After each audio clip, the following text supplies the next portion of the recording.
Al setembre passat, una família de Barcelona, formada per un pare, una mare i una filla, van descobrir un robatori.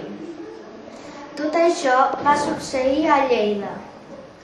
Els lladres van robar les joies que els seus amos les havien abandonat al carrer Major de Lleida, mentre anaven caminant.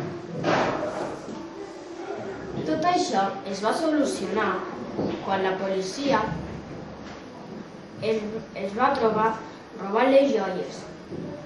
Finalment, la policia es va posar dins de la presó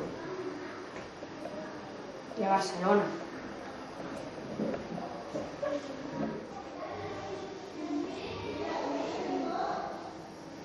El dilluns passat, uns hàmsters marrons i molt petits van anar de càmping. Ells van anar a Artesa de Segre i es van instal·lar a les afores.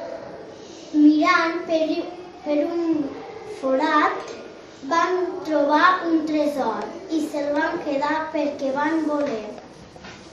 Al tresor hi havia monedes d'or i joies.